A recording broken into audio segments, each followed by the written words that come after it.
रमेश का एक छोटा सा परिवार था जिसमें एक खूबसूरत पत्नी और 2 प्यारे बच्चे थे। उसकी पत्नी और बच्चे हर हाल में खुश थे, लेकिन रमेश उन्हें जिंदगी के सारे ऐशो आराम देना चाहता था और इसके लिए वह प्रतिदिन 16 घंटे से भी अधिक काम किया करता था। दिन भर ऑफिस में काम करने के साथ साथ वह सुबह और शाम ट्यूशन सेंटर में ट्यूशन भी पढ़ाया करता था।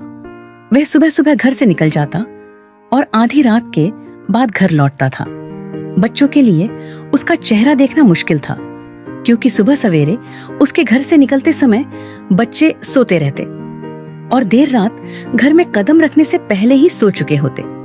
हाँ, रविवार को जरूर वह घर पर होता, लेकिन उस दिन भी वह किसी न किसी काम में व्यस्त रहता और उसका समय परिवार के साथ न बीतकर काम करते हुए ही बीतता।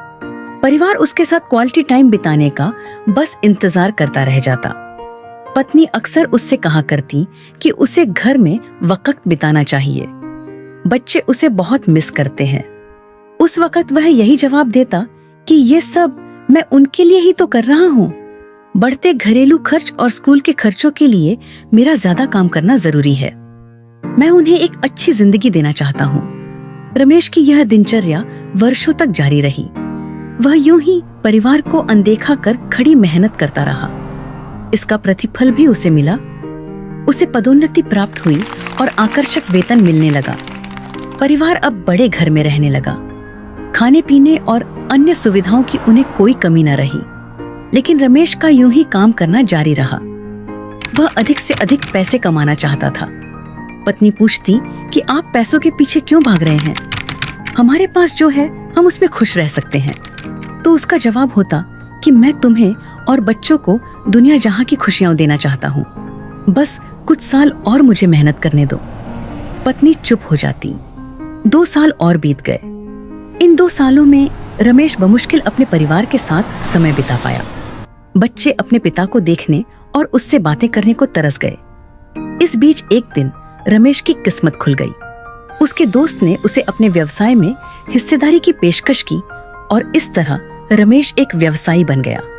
व्यवसाय अच्छा निकला और रमेश को पैसे की कोई कमी न रही। उसका परिवार अब शहर के सबसे अमीर परिवारों में से एक था।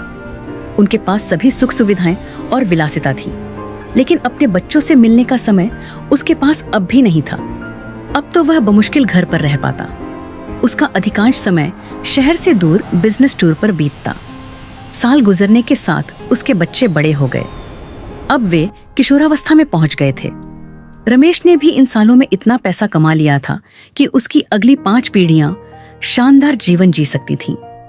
एक दिन रमेश के परिवार ने छुट्टियां बिताने के लिए समुद्र तट स्थित अपने घर जाने की योजना बनाई।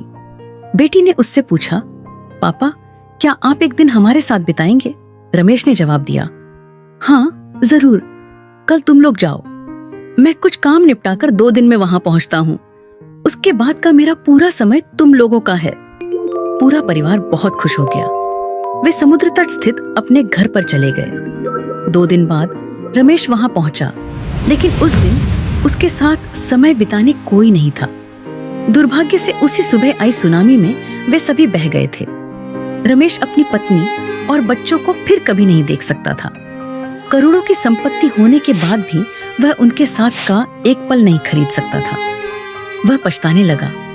पत्नी के कहे शब्द उसे याद आने लगे। आप पैसों के पीछे क्यों भाग रहे हैं? हमारे पास जो है हम उसमें खुश रह सकते हैं।